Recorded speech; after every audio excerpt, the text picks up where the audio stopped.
장례와 장묘 문화라는 주제로 강의를 하십니다. 최도훈 교무님 양력 말씀드리겠습니다. 최도훈 교무님은 철학박사 학위를 취득하고 원광대 원불교학과 초빙 교수이며 원불교 역사박물관 학예사 큐레이터로 재직 중이십니다.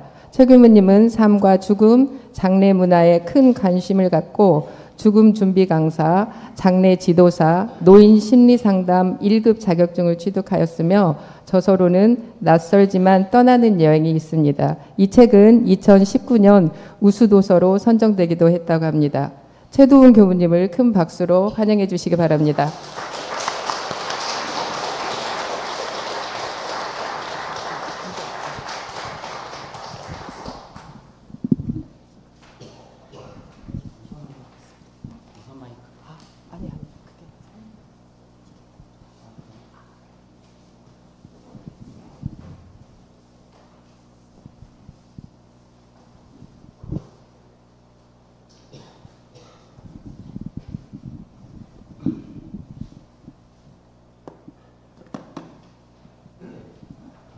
다시 한번 인사드리겠습니다. 반갑습니다.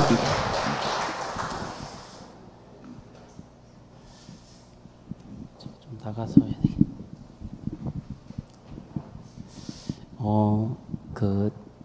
장례 문화 또 이게 생전천도에 대해서 잠실교당에서 50일간 정성을 들이신다는 말씀을 듣고 굉장히 저도 기뻤습니다. 그리고 정말 필요한 건데 이렇게 은타원님과 우리 교수님께서 함께 이렇게 마음을 연해 주시니까 저도 굉장히 뿌듯하고 그랬습니다.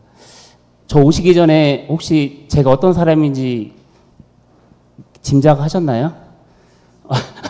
어떤 분들은 여성 교무님이 아니실까 생각도 하시겠고 젊은 사람이 그런 걸 아나 생각도 하시고 그러셨죠. 저는 한 20세, 20살 때부터 이 죽음에 대한 것만 연구를 했습니다. 그래서 지금 제가 나이가 49인데요. 거의 한 30년 동안을 죽음만 가지고 외길로 지금 왔습니다. 처음에 이 죽음을 연구한다고 하니까 많은 사람들이 그런 얘기를 하더라고요. 젊은 사람이 할 것 없어 그런 거 아냐. 뭐 이런 얘기도 하고 왜 교무가 죽음에 대해서 연구하냐. 이런 얘기도 많이 하시더라고요. 근데 결국 우리가 한 번은 가야 되고 또 다시 돌아오는 길도 있고 또 종교에 있어서 죽음은 또 뺄 수 없는 그런 관계가 있기 때문에 죽음이라는 분야를 또 계속 공부하고 또 우리 교수님들과 함께 이야기하는 시간이 정말 필요하겠다라는 생각을 가지고 꿋꿋하게 계속 공부하고 연구하고 있습니다. 오늘은 올바른 장례와 장묘문화라는 주제로 함께 이야기하는 시간 갖도록 하겠습니다. 저도 말씀드리기도 하겠지만 우리 교도님들께서도 궁금한 거 있으면 또 물어보시기도 하시고 또 의견이 있으면 말씀도 해주셔서 이번 이 분위기가 어둡고 무거운 분위기가 아니라 재미있고 활기찬 그런 분위기가 됐으면 좋겠습니다. 아시겠죠? 네. 오실 때 좀 무거우셨나요? 교당에 오실 때? 막 유언서 쓴다고 그러니까 막 그러셨나요? 아니죠? 자, 보겠습니다. 요 그림은 뭘까요? 예? 유품 태우는 거. 예. 요거는 이제 병원에서 그 소방 훈련하는 모습을 한 거예요. 예. 이거 이 얘기를 왜 했냐면 우리가 대웅사님 그러셨잖아요. 나이 40이 먹으면 죽어가는 보따리를 챙겨야 된다 하셨는데 예전에는 40이지만 지금 40도 아니에요. 더 빨리 태어나자마자 챙겨야 돼. 태어나자마자 챙겨야 돼. 지금은요. 세상이 많이 변했어요. 40뿐만이 아니라 태어나면 챙겨야 되는데 이 소방훈련을 한 기관과 소방훈련을 하지 않은 기관은 실제 불이 났을 때 이러한 인명피해나 재산피해가 혹시 다르다라는 거죠. 이런 소방훈련을 하게 되면 불이 나게 되면 뭐 응급반, 통보반 뭐 이렇게 있잖아요. 그래가지고 그 자기가 맡은 임무대로 수행을 하게 되면 인명피해와 재산피해가 줄어들 줄어드는데 이런 소방훈련을 하지 않은 기관은 당황하는 거죠. 어떻게 될지도 모르고. 그러다 보면은 큰 인명 손실이 발생이 되는 것이죠. 그런데 죽음도 그렇다라는 거예요. 죽음도 훈련을 하지 않으면 내가 죽어갈 때 어떻게 하지? 어디로 가야 되지? 내가 무슨 생각을 해야 되지? 없는 거예요. 그래서 소방훈련을 한 것처럼 우리도 죽음을 훈련해야 돼. 연습을 해야 돼. 계속. 그리고 미리미리 준비를 해야 되는 것이죠. 준비를 해야 된다.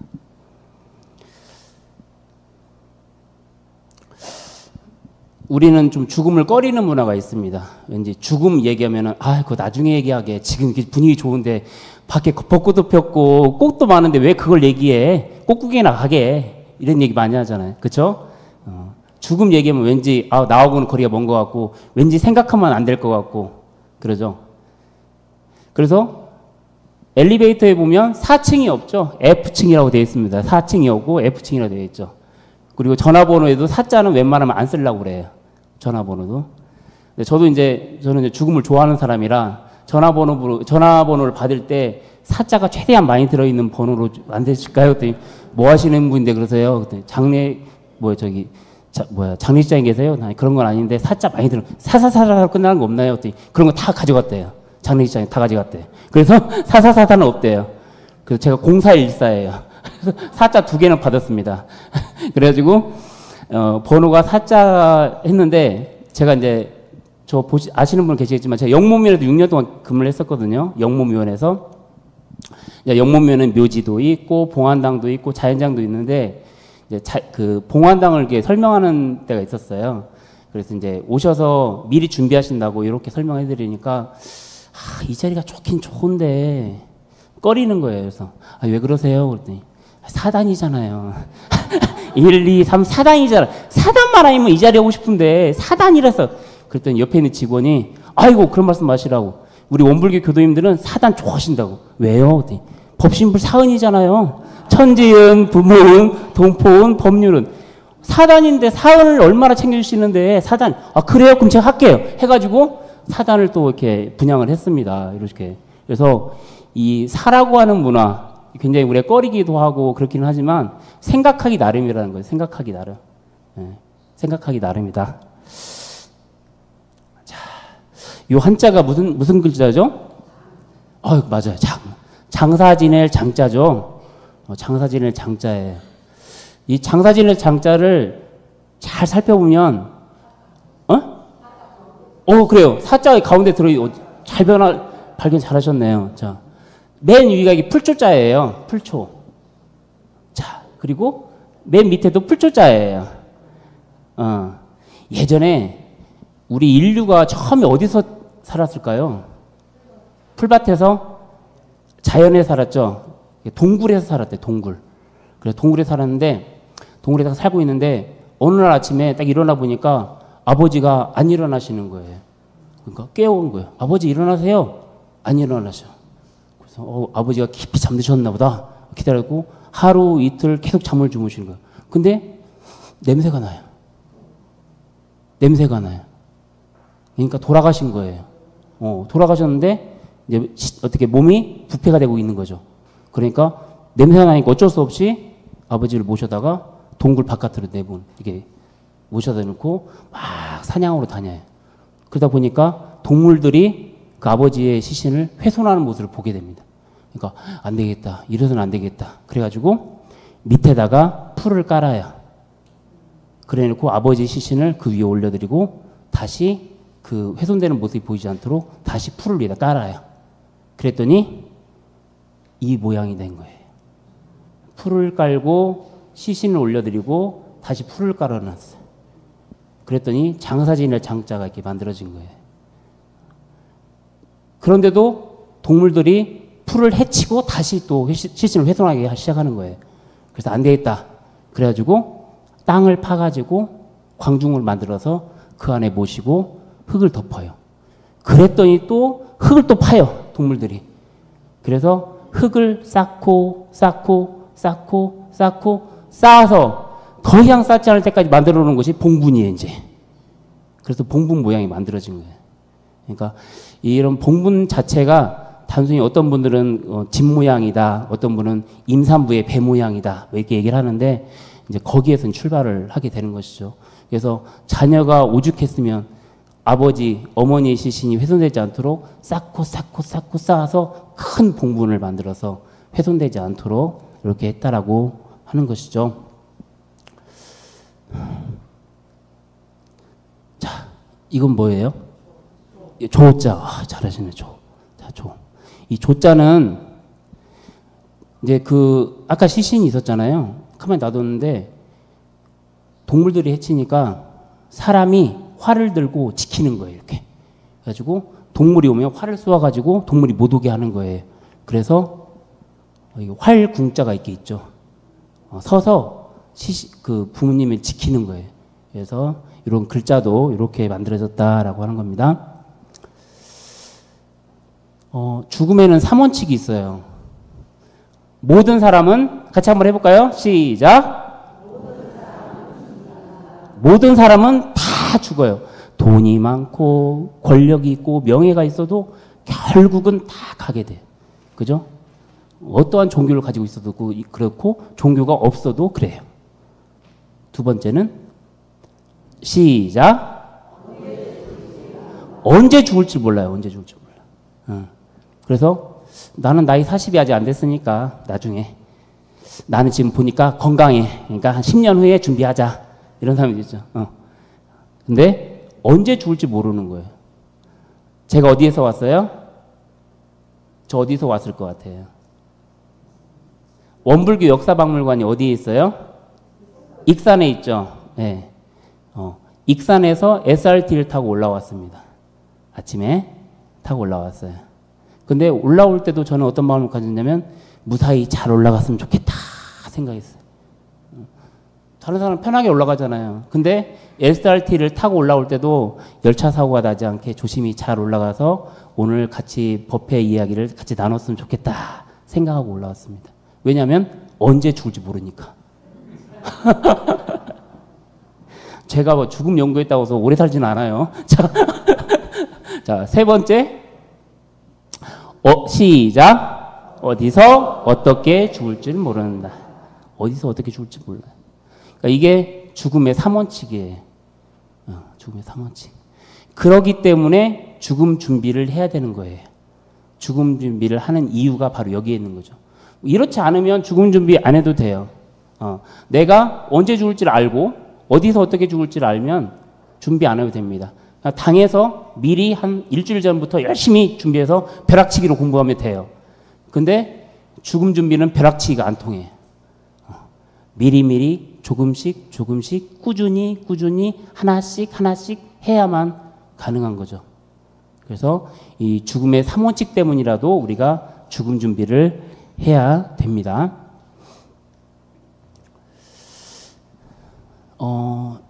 어떻게 해요? 집에 있는데 전화가 옵니다. 핸드폰에 전화 벨소리가 울려요. 지금은 따르릉 안 하죠? 전화 벨소리 들려요. 딱 받았습니다. 여보세요? 받으니까 친구야, 나 너희 집 앞에 지나가고 있는데 차 한잔 해도 될까? 어디서? 니네 집에서. 자, 어때요? 어서 와 하실 분. 나중에 지금 뭐 좀 치울 것도 있고 또 누가 오신다네 하시는 분도 계시죠? 자, 왜 그래요? 불편하기도 하고 또 집안에 또 이렇게 막 설거지통에 뭐 설거지도 들어있고 빨래통도 있고 막 좀 너저분한 것 보여주기 싫기도 하고 그죠? 정리가 안 됐으니까 그런 경우도 있죠. 그런데 어떤 분들은 아까 손 드신 분처럼 와 언제든지 와 커피도 한잔하고 가자 얘기할 수 있죠. 그게 뭐예요? 이렇게 돼 있으면 이렇게 돼 있으면 오라고 못 하겠죠? 그런데 이렇게 가지런히 정리가 돼 있으면 언제든지 오라고 하겠죠. 그래서 내가 가지고 있는 수용품을 어떻게 해요? 평상시에 정리를 잘 해놓으셔야 되겠죠. 그리고 내가 아닌 누군가가 나의 수용품을 정리한다라는 마음으로 그럴 때 정말 부끄럽지 않겠는가. 누군가가 나의 수용품을 하나씩 정리하면서 이렇게 사셨구나. 이런 것도 있구나. 라고 했을 때 과연 부끄럽지 않은 삶이 될 수 있도록 평상시에 미리미리 시간을 내서 수용품을 정리를 하시는 거죠. 네. 이렇게 친구들이 왔을 때 언제든지 오라고 할 수 있을 정도로 내 수용품도 정갈하게. 근데 우리 교도님들은 잘 하시더라고요. 잘 하셔요. 그래서 당하는 죽음이 아니라 맞이하는 죽음이 되자. 저저번 주에 들었나요, 이 얘기? 네. 당하는 죽음이 아니라 맞이하는 죽음이 돼야 된다. 언제 불쑥 나에게 죽음이 탁 찾아오는 것이 아니라 준비를 딱 해놓고 그래 언제든지 오려면 와. 난 준비 다 돼 있어. 라고 하는 그런 마음으로 죽음을 담담히 받아들일 수 있을 정도의 그러한 자세가 되어야 된다는 것이죠. 내가 이 사진을 왜 올려놨지? 그래서 이렇게 죽음이라고 하는 것을 딱 보따리를 하나 준비를 해놓는 거죠. 근데 이 보따리는 어떻게 해요? 챙겨야 될 것과 놓고 가야 될 게 있죠. 그러면 여기다는 무엇을 챙겨가야 될까? 대종사님은 뭐 챙겨가라고 하셨어요? 이 보따리에다가 청정일령과 서원을 챙기라고. 잘하시네. 공부 너무 잘하시는데요. 청정일령과 서원을 딱 챙겨가라고 했고, 이 보따리는 절대 가져가면 안 되는 세 가지가 있다고 그랬는데 뭐예요? 아이고, 안 해도 되겠네. 저 그냥 들어갈게요. 탐심, 진심, 치심. 탐진치 세 개는 절대 안 된다. 여기에는. 하지만 여기에는 뭘 챙겨가라고 그랬어요? 청정일령과 서원을 꼭 챙겨가라고 하셨죠. 이 보따리에는. 그래서 이 보따리 지금 잘 챙기고 계신지 한 번씩 점검을 한번 해보셔야 돼요. 자, 제가 이게 집에 있는 현관문이죠. 현관문이. 저는 습관이 하나 있는데요. 현관문을 닫을 때 쿵 안 닫고 천천히 밀고 나옵니다. 이렇게. 왜 그럴까요? 원래 조심스러운 사람이기도 하지만 뭐냐면 현관문을 닫을 때 이 현관 손잡이를 오늘 저녁 내가 잡지 못한다라는 마음으로 현관문을 닫아요. 너무 슬프죠? 근데 그런 마음으로 하루를 살자라는 거예요. 잡으면 좋은 것이고 못 잡을 수도 있겠다라는 마음으로 현관문 손잡이를 천천히 밀어놓습니다. 그냥 탁 해서 띠리릭 닫히는 게 아니라 천천히 닫고 가는 거죠. 그래서 오늘 하루를 살 때 내가 이 현관 손잡이를 다시 못 잡는다라는 마음으로 정말 시간, 순간순간을 알차게 한번 살아보자는 거예요. 예. 그죠? 그럼 마음가짐이 달라지겠죠. 그래서 현관 손잡이 오늘부터 닫으실 때 천천히 닫으시면서 내가 오늘 손잡이 못 잡을 수도 있어 라는 마음으로 만나는 사람, 또 대하는 사람, 통하는 사람 이렇게 진실하고 마음 편하게 이렇게 해주시면 좋을 것 같습니다. 여기 계신 분은 우리 아버지 어머니는 아니신데요. 고민을 많이 했어요. 우리 아버지 어머니 사진을 넣을까 말까 하다가 넣지 말자. 그랬습니다. 그리고 여기 뭐라 썼냐면 아버지와 어머니의 열반 그리고 양력과 고사 이렇게 적었는데요. 저희 아버지는 8년 전에 혈액암으로 돌아가셨고 3년 전에 저희 어머니는 췌장암으로 돌아가셨습니다. 그래서 저는 고아예요. 저는 아버지와 어머니가 현재는 안 계십니다. 자, 그런데 우리가 딱 당하는 게 뭐냐면요. 정말 슬픔을 계속 바라고 장례식장에서 하고 있을 때 교무님이 내미는 게 뭐냐면 양력과 고사를 써라는 거예요. 아버지에 대한 양력과 고사를 써라. 그리고 어머니에 대한 양력과 고사를 써라가 첫 번째 주어지는 상주에 있어서의 과제예요. 가만히 생각해보면 내가 얼마나 우리 아버지와 어머니에 대해서 알고 있었나? 얼마나 알고 있었나? 우리 아버지는 뭘 좋아하셨지? 그리고 우리 아버지는 성품이 어떠셨지? 그리고 삶의 철학은 무엇이었을까? 우리 어머니는 평생 무엇을 생각하고 살으셨을까? 이런 것을 가만히 생각해서 그 내용을 고사에 적어야 되는데 너무 미비한 거예요. 너무 알지 못한 게 너무 많은 거예요. 기껏 알아봐야 무슨 음식 좋아하셨는가 이런 거 정도는 알겠지만 정말 순간순간 또 어떤 어려움이 계셨나 또 어떤 기쁨이 있으셨나 이런 것도 모르고 살았던 게 자식인 것 같더라고요. 예. 그러면 어떻게 하면 이걸 할 수 있을까? 그래서 아버지 돌아가신 다음에 제가 생각을 했어요. 어머니한테 생각날 때마다 계속 여쭤보자. 그래서 어떤 일이 가장 행복했는지, 어떤 게 가장 슬펐는지 이런 것도 한 번씩 여쭤보면서 메모를 계속 했습니다. 그래서 이 고사의 내용이 단순히 우리 정전에 교전에 있는 그 문구가 그대로 들어가는 게 아니라 정말 그분의 마음과 전국을 풀어줄 수 있는 그런 말씀들이어야 되겠다라는 생각으로 이렇게 준비를 해야 되겠다라는 생각을 해봅니다. 그래서 이제 후반부에 가면은 그 부모님에 대한 그런 것을 쓸 수 있도록 제가 안내를 해놨습니다. 그러니까 그런 부분 참고하셔가지고 보시면 될 것 같아요. 그래서 지금 이 자리에는 우리 교도님도 계시고 교도님들의 자녀분도 함께 계시면 좋겠다라는 생각을 해봅니다. 제가 예전에 그 경남교구에서 제가 특강을 했는데 그런 얘기를 하시더라고요. 아, 이거 이 내용은 나도 마찬가지지만 우리 자식이 들어야 되는 내용이네. 그런 얘기를 하시더라고요. 그래서 이제는 이제 집에 돌아가시면 자녀들과 함께 이런 얘기를 하셔요.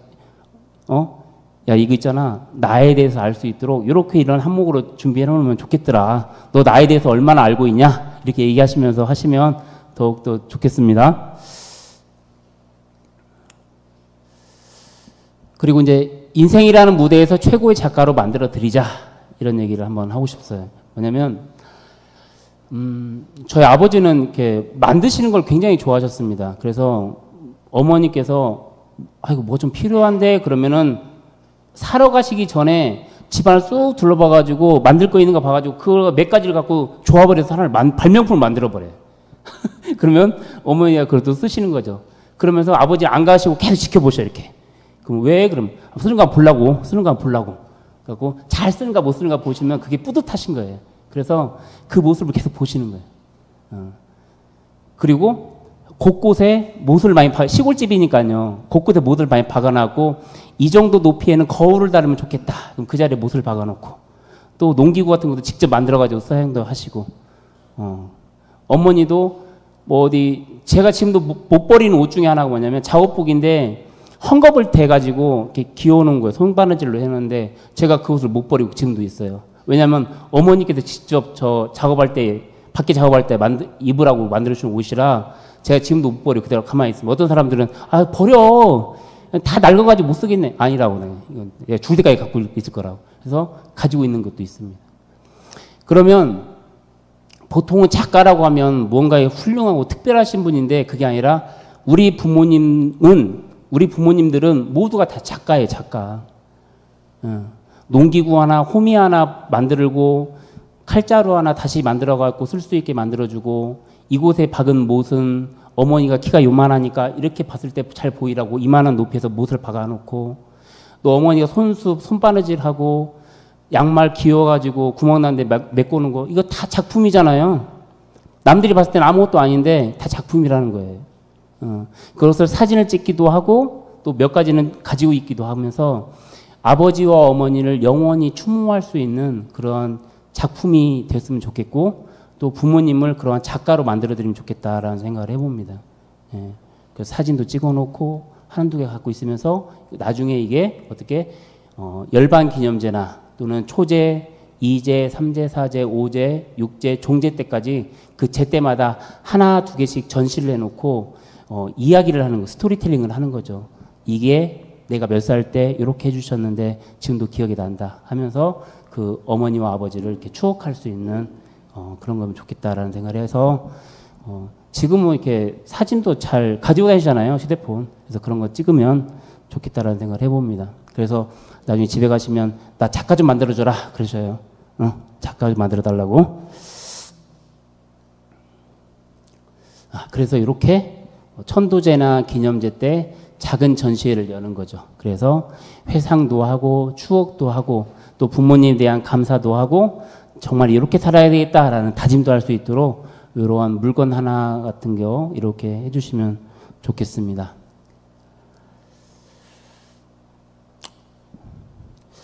제가 아름다운 기억을 추억으로, 기억과 추억은 어떻게 다를까 가만히 생각을 해봤어요. 기억은 혼자 생각하는 거더라고요.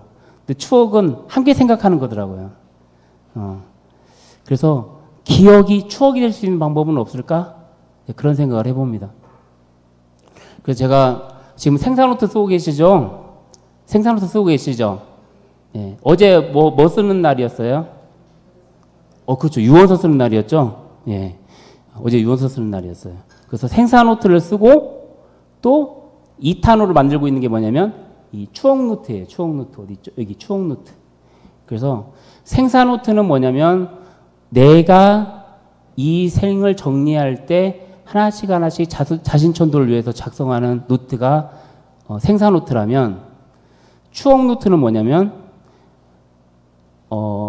나중에 우리 부모님이 어떠한 삶을 사셨는가에 대해서 자서전을 만들기 위한 기초자료가 되는 거예요. 내가 무슨 자서전을 써. 그런데 그게 아니라 그 추억노트 한 권인 자체가 각자의 자서전이 되는 거예요. 그래서 그 추억노트 하나만 딱 보면은 이렇게 사셨구나 라는 것을 어느 누가 봐도 다 알 수 있도록 이렇게 써놓는 거예요. 그래서 제가 추억노트 지금 만들고 있는 중인데요. 제가 원래 다 만들어져야 공개를 하는데 제가 특별히 우리 은타원님 생각해서 가져왔습니다. 그래서 좀 완성품이 아닌데도 이렇게 공개를 해드리는 거예요. 그래서 우리 잠실교당 교도님들 또 이번에 천도에 대해서 굉장히 정성을 들이고 계시는데 제가 이 조그마한 선물을 드려야 되지 않겠나 생각이 들어서 갖고 왔으니까 그냥 쓰시면 돼요. 근데 완성본이 아니라 그냥 적어 놓으셨다가 이런 내용을 쓰면 되겠구나 라고 하시면 되겠습니다. 그래서 제가 추억노트 맨 앞장에 이런 말을 썼습니다.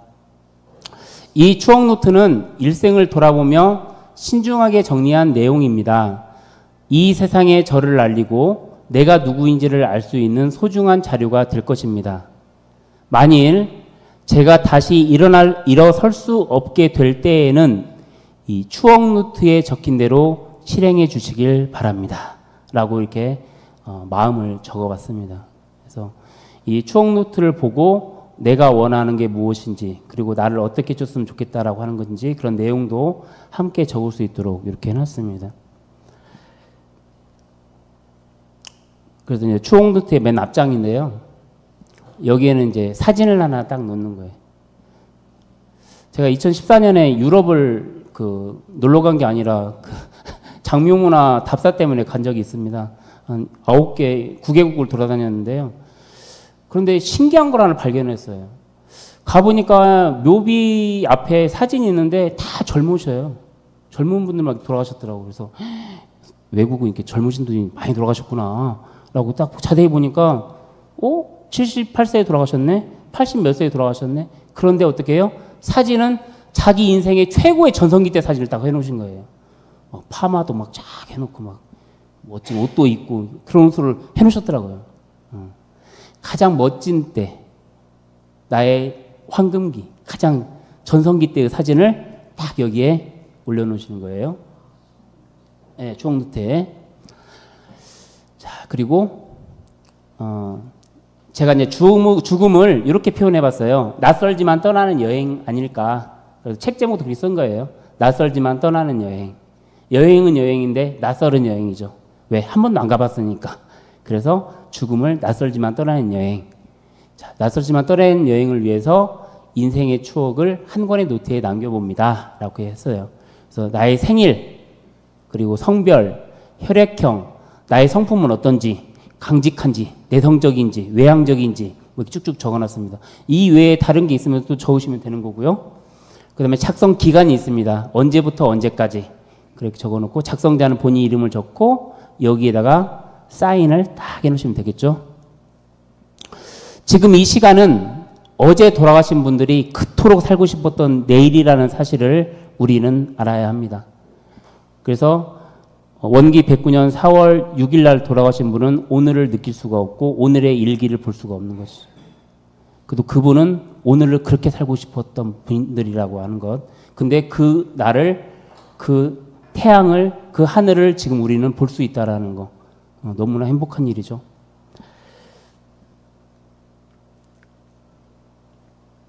여기는 있던 것인데, 자, 기억은 자기가 좋았던 것이고 추억은 함께 좋았던 것이다. 이렇게 한번 제가 정리를 한번 해봤어요. 그리고 이런 아까 얘기했던 3원칙을 미리 준비해 놓지 않으면 위급한 상황에 본인이 결정을 내리지 못할 지경에 이르게 됩니다. 결국 가족들의 몫으로 돌아가게 되는데 이런 추억 노트를 통해서 존엄한 결정을 내릴 수 있게 하는 중요한 수단으로 이 추억 노트가 작용을 하게 됩니다. 갓난아기가 이 세상에 눈을 떠서 이승세계를 배우지 않으면 안 되듯 죽은 자는 사후세계에 눈을 떠서 저승세계를 배우지 않으면 안 됩니다. 그래서 삶이라고 하는 것은 죽음까지 알아야 진짜 삶이다. 생만 가지고 알아낸다고 삶이 아니고 생사를 알아야 진짜 삶이다. 라고 이야기할 수가 있는 것이죠. 자, 이 추억노트 같은 경우는 한 번에 모든 항목을 채워넣지 않아도 됩니다. 그러니까 그 비어있는 항목들이 많은데 이것을 어떻게 해요? 다 채우려고 내죠. 근데 그게 아니라 생각날 때, 하고 싶을 때 이렇게 채워놓으시면 되는 거예요. 그리고 언제든지 바꿀 수 있는 거예요. 사람의 마음도 시시각각 변하잖아요. 그래서 내가 썼던 내용을 한번 결정했다 끝나는 것이 아니라 상황에 따라서 바꿀 수가 있는 거예요. 내용을. 언제든지 바꿀 수가 있다. 그리고 제가 가장 강조하는 건데요. 바로 이겁니다. 하루에 20분씩 생전천도를 위한 절대 시간을 가지면 좋겠다라는 생각을 해봅니다. 절대 시간. 자, 지금 우리 한평생 살으셨잖아요. 60, 70, 80 살으셨는데 정말 나의 천도를 위해서 오롯하게 나만을 위한 시간을 얼마큼 투자를 하고 계신가. 지금까지는 배우자, 남편, 아내, 또 자식들 평생을 위해서 살으셨잖아요. 근데 정작 나를 위해서는 얼마나 시간을 투자하고 계신지. 지금부터는 하루에 20분 아니면 10분만이라도 정말 나의 천도를 위해서 투자를 하는 거예요. 10분만이라도. 그래서 예를 들어서 9시 반에 신고 모시고 9시 50분부터 10시까지는 생전천도를 위한 나만의 절대 시간이다 라는 것을 가족들에게 얘기를 하는 거죠. 이 시간만큼 나 건들지 마. 이 시간만큼은 나 건들지 마. 해놓고 휴대폰도 꺼놔버리고 방 안에 들어가서 문 딱 걸어 잠그고 조그마한 조명 켜놓고 거기서 법문도 사경하고 읽기도 하고 나에 대해서 애착, 탐착, 원착은 무엇이 있었는가 한번 들어보기도 하고 이렇게 하면서 하루를 이렇게 정리하는 그런 절대 시간이 꼭 필요하겠다 그런 생각을 해봅니다. 그래서 지금까지는 남을 위해 살았다면 이제부터는 하루에 10분만이라도 이런 절대 시간을 딱 가지고 자신 천도를 위해서 스스로에게 투자를 하고 스스로에게 보상을 해주시라는 겁니다. 그것이 이제 생사노트와 이런 추억노트가 되겠죠. 자, 네 번째는 혼자 고민하지 마세요. 어떤 것들이 있을 때 이런 것들을 가족들과 함께 공유하는 거예요. 나 이번에 이거 쓰는데 이 내용이 너무 좋더라. 그런데 이런 거 너도 한번 다시 읽어볼래? 라고 하면서 그 내용을 같이 공유하는 거예요. 그리고 내가 언제 TV를 보니까 화장을 한다고 하는데 화장은 난 솔직히 좀 싫은데 어떡하지? 화장 안 하는 방법 없을까? 뭐 이런 내용이 있으면 같이 고민을 하지 마. 혼자 고민하지 말고 가족들과 함께 얘기하는 거예요. 장례문화, 장면문화 같은 거 같이 고민 한번 해보는 거예요. 5번째는 혼자 꺼내어 볼 수 있는 장소에 보관은, 자주 꺼내어 볼 수 있는 장소에 보관해요. 그래서 자주 꺼내서 내용을 보기도 하고 하라는 거죠. 그래서 어디 깊숙이 숨겨놓지 말고 자주 볼 수 있는 곳에 식탁 위에도 올려놓기도 하고 또 탁자 위에 올려놓기도 하고 또 머리맡에 올려놓기도 하고 그러면서 자주 꺼내서 보고 또 넣어놓고 보고 이렇게 할 수 있도록 하면 좋겠다라는 겁니다. 그리고 기재한 날짜와 서명을 꼭 적어주면 좋겠다라고 하는 걸 적어놨습니다. 그래서 나는 누구인가 이것을 한번 적어놓으시면요. 그 자녀들이 고민을 하는데 많이 줄어들 것 같더라고요. 그래서 솔직히 나는 나에 대해 잘 모릅니다. 그냥 앞을 위해 달려왔을 뿐이고 어느덧 나의 모습은 어색하게 거울 앞에 서게 됩니다. 그 주인공은 누구이며 어떠한 삶을 살았는지 인생의 여정을 정리한 시간을 가져옵니다. 나는 이런 사람입니다. 라고 하면서 이 내용을 한번 적어보는 거예요. 그래서 아버지와 어머니의 성함을 적어보는 거죠. 근데 자녀들 중에서 우리 할아버지 할머니의 존함을 알고 있는 사람이 좀 드물어요. 그래서 이런 부분들도 나는 우리 할아버지, 그러니까 그 당사자로 했을 때는 우리 아버지와 어머니가 누구신고, 또 가족 관계는 어떻게 되는지, 뭐 이런 부분들, 고향은 어딘지, 취미는 무엇인지, 나의 성품은 어떤지 이런 것도 한 번씩 적어 놓으시면 나중에 자녀들이 또 고사를 쓰고 또 아버지와 어머니를 또 생각할 때 이런 부분들이 조금 의문점이 해결이 될 것 같습니다. 어릴 때 어른들에게 자주 듣는 질문 중에 하나가 바로 장래 희망입니다. 나는 커서 뭐가 될래? 너는 커서 뭐가 될랜데? 자, 너는 커서 뭐가 될래? 이런 질문에 나의 삶의 목표가 정하게 되었고 또 나에 대해 진지하게 생각할 수 있게 했습니다. 그 꿈을 이루기도 하였지만 현재 나는 다른 길을 가고 있기도 합니다. 이렇게 꿈을 한번 적어봤는데요. 10대 때 나의 장래 희망은 무엇이었는지 계속 변하잖아요. 막 어릴 때는 꿈이 뭐예요? 대통령이요, 막 아무렇게나 얘기하고 그러잖아요. 게다가 이제 시간이 가면 갈수록 현실성 있는 걸로 변하게 되는 것이죠. 그리고 20대, 30대 현재 나는 어떠한 삶을 살고 있는가 이 내용들을 한 번씩 적어보는 거예요. 근데 아까 말씀드렸듯이 이것은 리포트가 아니에요. 한 번에 다 적으라는 게 아니고 생각날 때마다 조금씩 적으면 돼요. 부담스럽지 않은 거죠. 부담을 가지면 안 되는 것이죠. 자, 그리고 제가 생긴 것답지 않게 굉장히 서정적이면서 감성적이죠. 안 그래요? 예, 보기 외국인처럼 생기긴 했는데 그렇다고요? 자, 근데 굉장히 저도 감성적인 남자입니다. 부드럽고요. 자, 그래서 제가 이렇게 생각을 해봤어요. 아침에 일어나 보니 온 세상이 조용합니다. 온 세상을 하얀 눈이 덮어서 아주 큰 도화지가 되었습니다. 한 발 한 발 걸어가 봅니다. 뒤에서 무슨 소리가 들려 뒤를 돌아봅니다. 새하얀 눈에는 발자국이 남아 있습니다. 그 발자국은 눈 위에 남기고 싶어 남긴 게 아닙니다.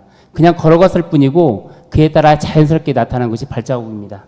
그래서 나는 인생을 정직하고 성실하게 살았고 그에 따라 우리 세상에 우리 나만의 발자국이 남아 있습니다. 그 발자국을 볼까요? 라고 했어요.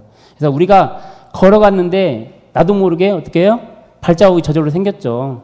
이제 그것은 천지의 도와 덕이라고 얘기를 하는데 그 발자국을 한번 되돌아보는 거예요. 어떤 발자국을 남겨놨는지. 그래서 자, 이렇게 유년 시절, 청소년 시절, 성인, 결혼하고 나서 지금 생활 어떤가 그런 느낌. 그리고 나는 현재 어떠한 사람인가. 뭐 직업을 얘기하는 게 아니고요. 나의 그런 철학적인 삶, 가치관 이런 것들을 한번 적어보는 거예요.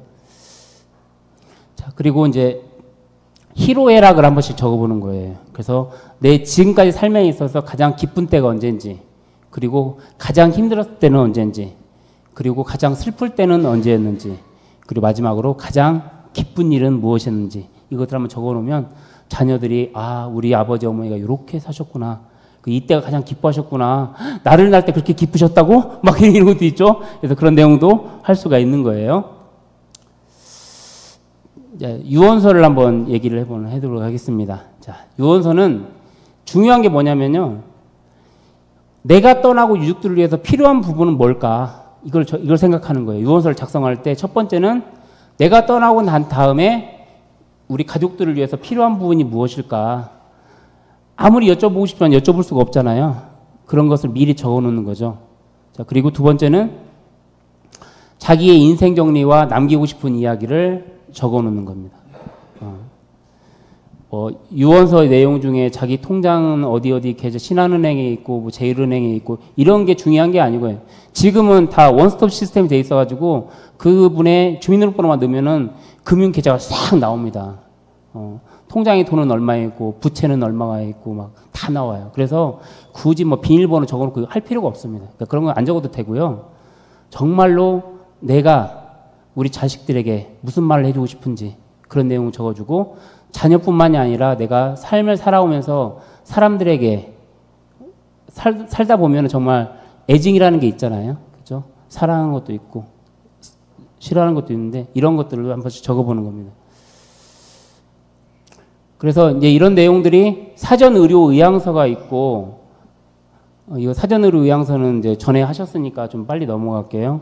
자, 그래서 나의 존엄한 죽음을 위해서 어떠한 의료 행위를 해줬으면 좋겠다라는 것을 의향서를 작성해서 이렇게 의료진에게 보여주게 되면 그 방법대로 해주게 되는 것이죠. 연명치료라든지 이런 것도 거부한다는 내용을 쓸 수 있고요.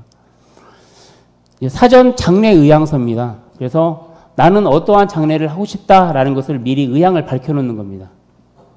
그래서 부고 같은 경우는 어떻게 할 건가? 널리 알리기 바란다. 그래서 나를 알든 모르든 내 전화번호부에 있는 사람 모두에게 나의 죽음을 알려라. 이렇게 할 수도 있고요. 아니면 몇몇만 알려달라고 목록을 적어놓은 거예요. 이 사람들에게는 꼭 알려야 된다라고 미리 적어놓는 거예요. 1, 2, 3, 4 전화번호까지. 그러면 자녀들이 딱 보고 그 번호만 적어서 그 아버지와 어머니의 열반 소식을 이렇게 알릴 수가 있는 거죠. 또 이런 것도 있어요. 장례식을 치르고 난 후에 알려라. 누구 와서 뭐 하는 거 그러니까 그냥 나 죽었다는 것은 나중에 나 죽은 다음에 알려라 하는 경우도 있습니다. 자, 그다음에 장례식은 어떻게 하기를 바라는지. 자, 장례 형식은 원불규식인지 불규식인지 이렇게 할 수도 있고요. 장일 같은 경우도 3일장을 할지 5일장을 할지 이렇게 되어 있고요. 부의금과 조화 같은 경우도 어떤 분들은 부담되니까 하나도 받지 말아라. 그러니까 부의금과 조화는 마음으로만 받겠습니다. 이런 분도 계시죠.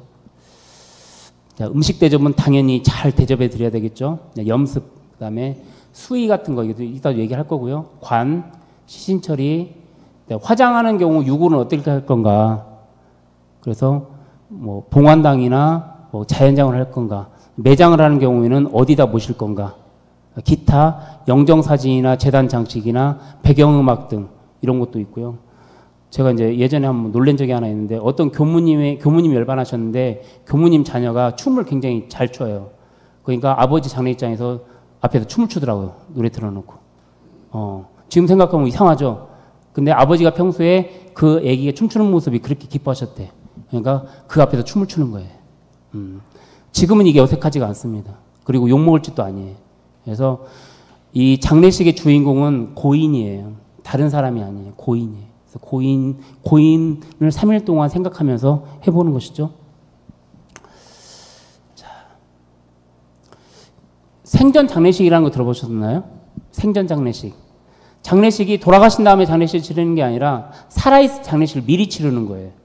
그래서 내가 암이 걸려서 여명이 몇 달 안 남았다. 그러면 장례식장 부고를 먼저 보내는 거예요.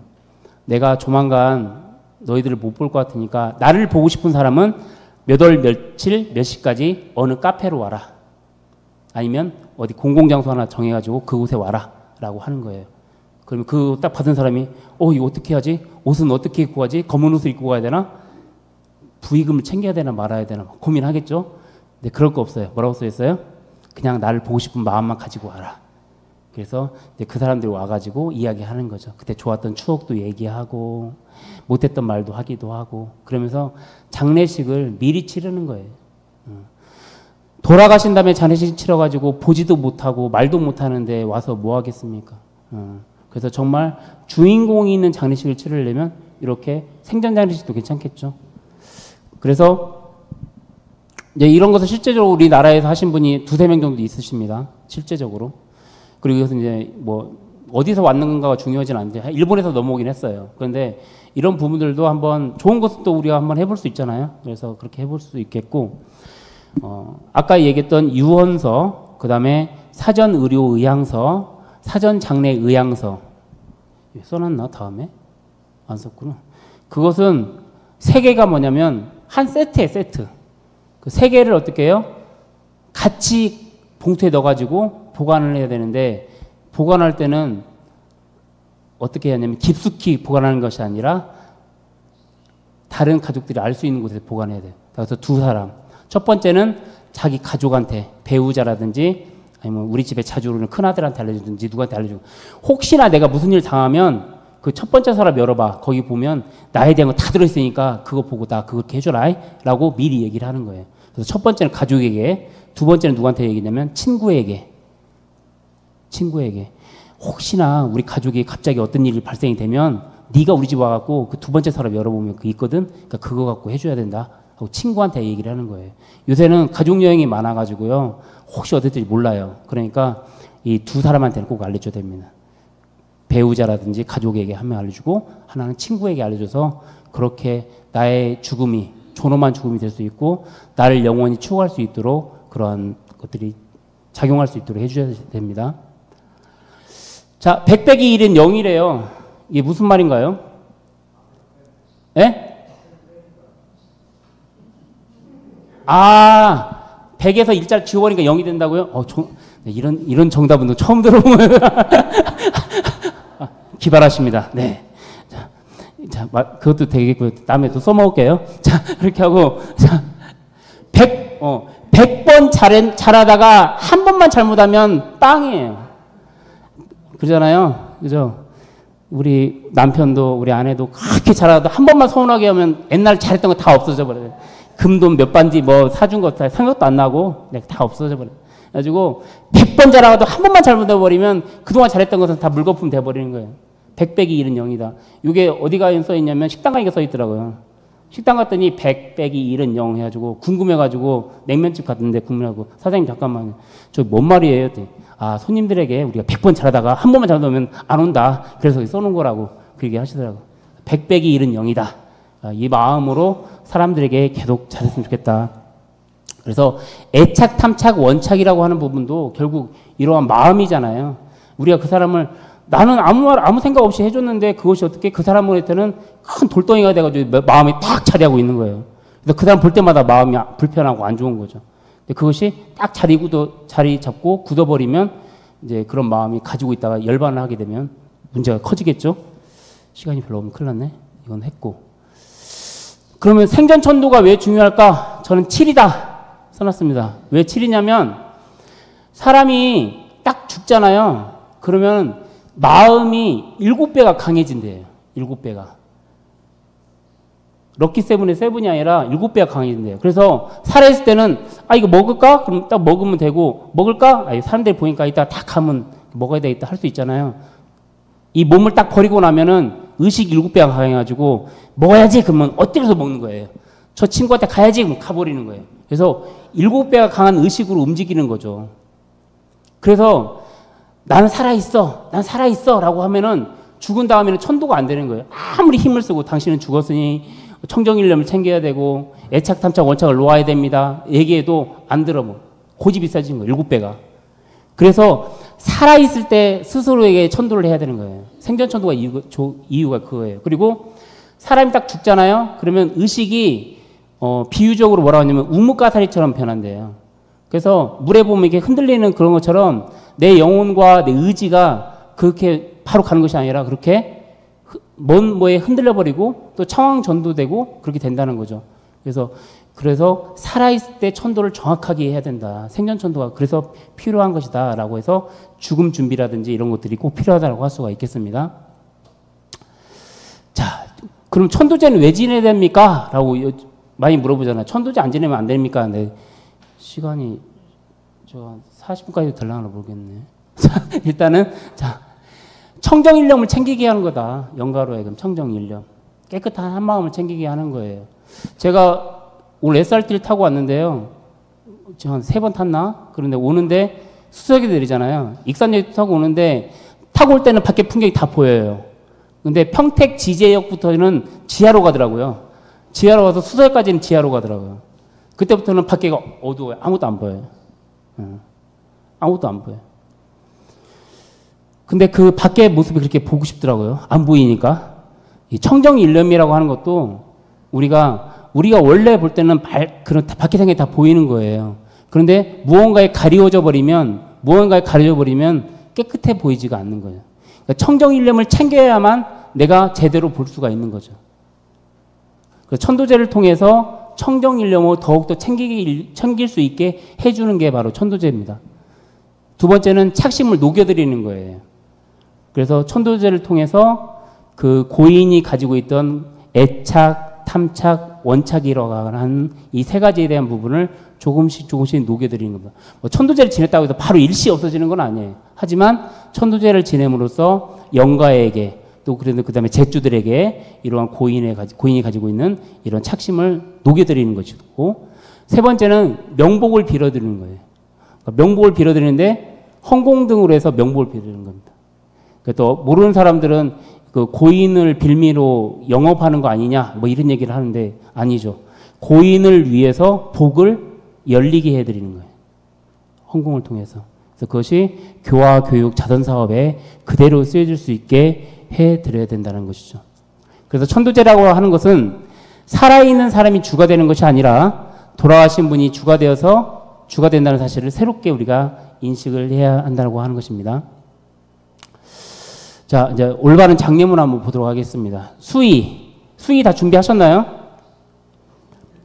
준비하신 분 계신가요? 예, 계시기도 하고 이제 안 계시기도 하겠죠. 뭐 수의는 또 윤날 윤년에 준비해야 장수한다고 해서 막 하시는 분도 계시고 그러더라고요. 근데 저희 어머니도 보니까 준비해 놓으셨더라고요. 저는 몰랐었는데 나중에 보니까 이 수의라고 하는 부분이 일제 잔재라는 거 알고 계시죠? 일제 잔재예요. 원래 수의는 목숨 숫자에 오디자를 써주는데 그렇게 안 쓰고 죄수 숫자에 오디자를 써준 거예요. 그래서 삼배라고 하는 옷 자체, 재질 자체가 그 죄수들이 입는 옷이었잖아요, 예전에. 그래서 이런 부분들이 삼배 옷을 입어야 황골이 되어가지고 좋다, 막 이런 얘기도 하고 그러는데 그거 전혀 근거 없는 얘기고요. 제가 영모면에 6년 동안 근무하면서 파묘를 하잖아요. 이제 파묘라는 영화도 있는데 파묘를 하게 되면은 그 고인의 모습을 이렇게 볼 수가 있어요. 그게 한 5년 정도 지나면 완전히, 아니 15년이 지나면 완전히 이렇게 육탈이 되는데 그 전에 육탈이 덜 되거든요. 그런 모습 보면은 그분이 무슨 옷을 입었는가도 다 보이고 어떤 분은 법복을 입고 돌아가신 분도 계세요. 법복을 입고. 제가 교도님이신데 법복을 입고 이렇게 돌아가신 분도 계시고. 예전 같은 경우는 홀레복이라든지 비단 옷을 입고 돌아가시기도 했고, 근데 이게 이제 일제가 이렇게 상복이라고 하는 것을 입힘으로써 그 삼배 옷을 입힘으로써 그 자녀들을 죄인으로 만들어 버리는 그런 식으로 자녀들이 죄인이 아니라 고인 자체를 죄인으로 만들어 버리는 거죠. 그렇게 해서 일제 잔재 중에 하나고, 그래서 수의를 그럼 안 입으면 뭐 입습니까? 라고 하잖아요. 한지 옷도 있어요. 한지로 받은 수의도 있습니다. 그리고 평상시 본인이 좋아했던 옷을 입고도 돌아가신 분도 계십니다. 미리. 그러니까 돌아가시기 전에 그것을 입고 계시는 거죠. 그리고 돌아가시기도 해요. 그래서 수의라고 하는 부분도 그렇고, 염습 이런 부분도 결국은 예전에는요, 염습 같은 경우도 염사가 했던 것이 아니고 가족이 해줬습니다. 가족이 아버지 어머니의 마지막 가시는 길을 이렇게 닦아드리는 거죠. 그러니까 기본적인 것은 장례주도 하고 나머지 부분은 가족들이 이렇게 해줬다는 것이죠. 그 다음에 이건 뭐예요? 이거 칠성판. 그래서 시신이 위에 눕히고 이 구멍에 맞춰서 매듭을 이렇게 묶어주는 거예요. 자, 그런데 예전에는 어떻게 했어요? 딱딱 묶죠. 칠성판에다가. 왜 그랬을까요? 예전에는 묘지가 어디에 있었냐면 다 산에 있고 뭐 그랬어요. 그러다 보니까 이제 길에서는 꽃상회로 나가고 그다음부터는 상해에서 관만 딱 빼가지고 관만 사람들이 어깨에 들쳐매고 이제 가는 거예요. 그러면 가다 보면은 논두렁 밭두렁 가다 보면은 미끄러 넘어져서 떨어뜨리기도 다시 위에 올리고 자꾸 막 수건 쓰고 막 하는 거예요. 이런 식으로. 그러다 보니까 관 안에 있는 시신이 흩어져 버리는 거예요. 그러다 보니까 어쩔 수 없이 막 묶어놓은 거예요. 떨어뜨려도 다시 시신의 모습이 그대로 반드시 되라고 묶어놨던 거예요. 근데 지금은 어때요? 돌아가시면 바로 저기 냉장실로 가셔가지고 거기가 온도가 한 2도 정도 돼요. 냉동실이 아니에요. 한 2도 정도 돼요. 그래서 딱 하고 거기에서 이제 끝나고 나면 염습하고 리무진차 타고 장지까지 가죠. 떨어뜨릴 일이 없어요. 그래서 굳이 고인을 꽁꽁 묶을 필요가 없어요. 그러니까 이런 거 유언서에도 나 죽으면 꽁꽁 묶지 마라. 묶지 마. 써놓으셔야 돼요. 아니, 꽁꽁 묶어요. 안 묶어도요, 반듯하게 돌아가실 수 있습니다. 그러니까, 네. 예, 그래서 칠성판이에요, 이렇게. 예. 7개 구멍이 있죠. 예. 예. 근데 그렇게 굳이 묶을 필요가 없다라는 거예요. 그리고 수의도 값비싸 삼배옷으로 준비할 필요도 없다라는 거예요. 차라리 그런 비용으로 어려운 사람들을 위해서 내 이름으로 어떻게 헌공하고 하는 거예요. 예. 그래도 됩니다. 예. 그렇게 해도 돼요. 뭐 어떤 분들은 300옷 입고 저승에 안 오면 못 들게 한다고 막 그런 분도 계시는데 그런 거 없어요. 뭐 그런 거 없어요. 그러니까 다 그런 헛소문들이고 상조회사의 그런 상술이고 다 그렇습니다. 그 다음에 액자에다 이렇게 리본 하잖아요. 이것도 이제 일제 잔재 중에 하나예요. 그래서 액자를 굳이 하게 되면 이 리본 할 필요가 없습니다. 이것도 일본에서 온 거고요. 완장. 이것도 안 해도 됩니다. 완장. 완장 같은 경우는 그 일제가 우리를 통치할 때 그 주체자하고 그 왔던 손님들하고 구별하기 위해서 완장을 채웠던 거예요. 사람이 많이 모이면 독립운동이라든지 항일운동에 대한 뭐가 있을까 모르니까 이래서 완장을 채운 거예요. 그래서 야, 도와신 분 관계자들은 다 이거 차 해가지고 검은 양복에다가 이거 다 채운 거예요. 완장을.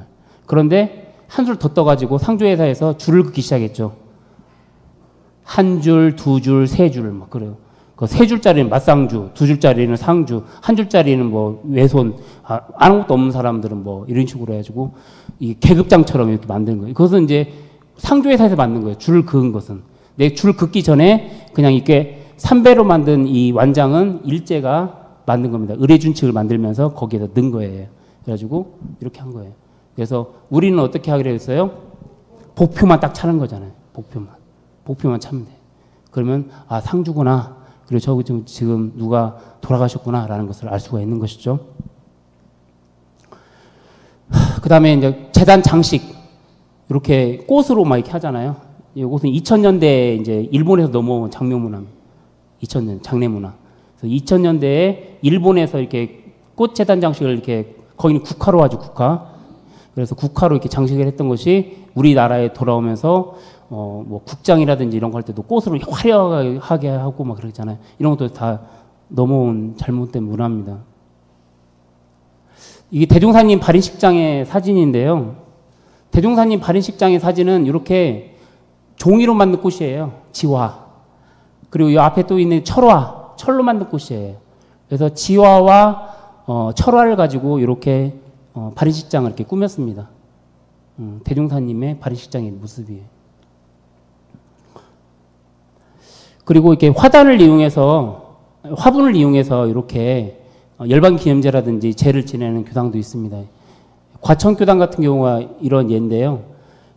이렇게 카네이션 같은 경우도 5월 8일 날 이렇게 해놓고 법회가 끝난 다음에 카네이션 하나씩 가져가게 이렇게 하는 경우도 있고, 이렇게 화분을 이용해서 제단 장식을 이렇게 하는 경우도 있습니다.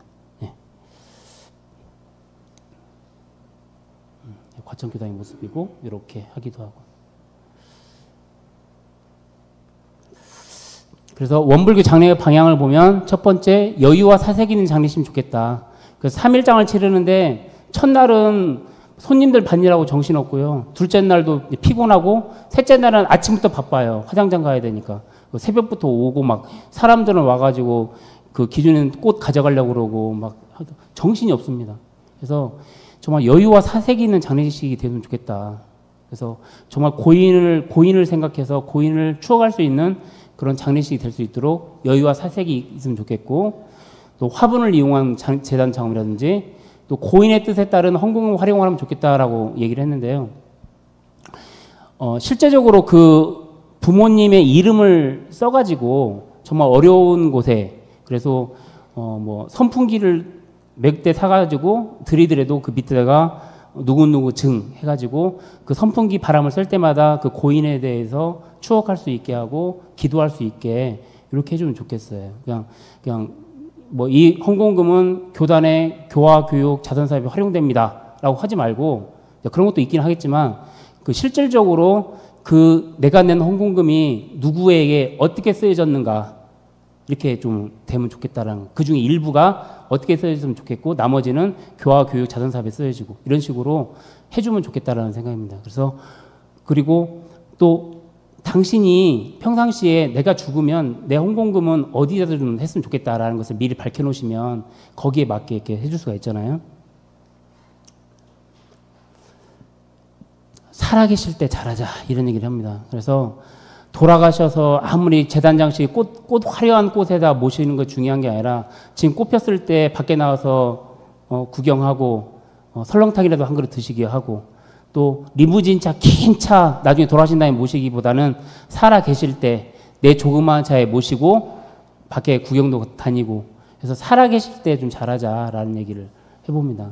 그래서 그런 얘기를 하세요. 나 죽어서 긴 차 필요 없어. 네 차 한번 타고 놀러 가자. 이렇게 한번 하셔요. 그래서 자녀들과 함께 그런 좋은 시간 이렇게 가지면 더 좋겠다라는 생각을 해봅니다. 그 장명문화에서 보면은 묘지, 봉안당, 자연장 이게 서열을 갖고 계신 분이 계시더라고요. 그래서 나는 묘지가 최고야. 아니야. 나는 자연장이 최고야. 이렇게 얘기하는데 서열 자체가 없는 거죠. 그래서 결국은 고인이 평소에 원하는 대로 모셔드리는 게 좋은 거죠. 그래서 우리 부모님은 평상시에 봉안당을 좋아하셨어. 화장한 다음에 하는 걸 좋아하셨어. 그리고 난 그렇게 했으면 좋겠다라고 생각을 하고 그 내용들을 자녀에게 했을 때 그 고인의 뜻에 맞게 그 장법을 사용해 주시면 되는 거죠. 우리는 돈 없은 게 저 자연장이에요. 이런 것이 아니라 자연장도 얼마나 좋은데요. 거기에 맞게 고인이 원하는 방향대로 해주시면 되겠다라고. 이것도 넘어갈게요. 우리가 그 묘지 그 산소에 가면 이렇게 술을 붓잖아요. 술 왜 부어요? 술 따라서 이렇게 붓잖아요. 예? 어떤 분들은 우리 아버지 술 안 좋아하시는데 다 술도 부어드려야지 취하시면 안 될 텐데 막 이렇게 하잖아요. 술을 붓는 이유는 일단은 돌아가시면 영혼은 하늘로 올라가죠. 그죠? 이 육체는 땅으로 들어가잖아요. 근데 이 백이라고 하는 부분, 그러니까 육체라고 하는 부분은 술 냄새를 맡아야 올라온대요. 지상으로. 그래서 유교에서 술을 땅에 붓는 이유는 땅으로 들어간 백이 다시 지상으로 올라오게 하는 방법 중에 하나가 술을 부어주는 거예요. 그래서 술을 붓는 거지 술 마시라고 붓는 게 아니에요. 그러니까 이런 부분들도 네, 되는 거고. 넘어갈게요. 시간이 없으니까.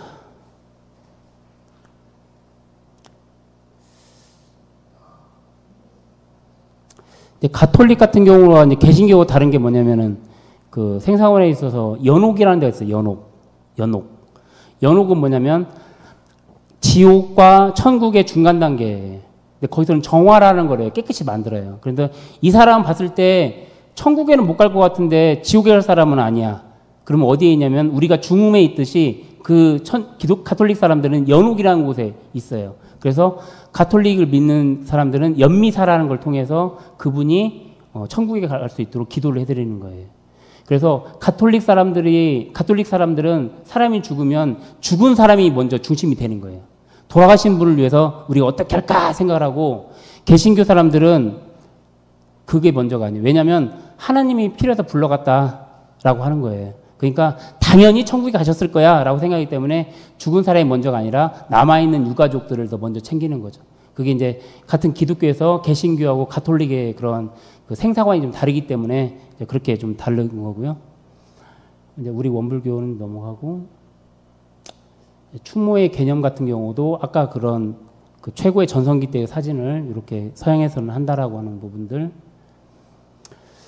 그다음 흙 있고, 불 같은 경우도 이제 화장을 하잖아요. 근데 불교에서 왔잖아요, 화장이요.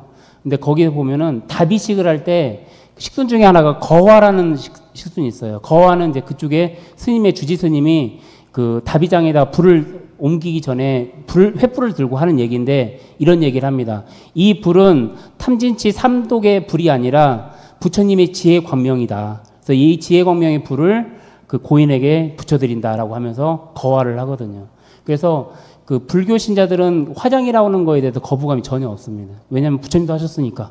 그리고 지혜의 불을 당겨준다는데 누가 거부를 해? 이렇게 생각을 하는 거죠. 그래서 이제 그런 생사관에 따른 이러한 화장에 대한 불의 의미.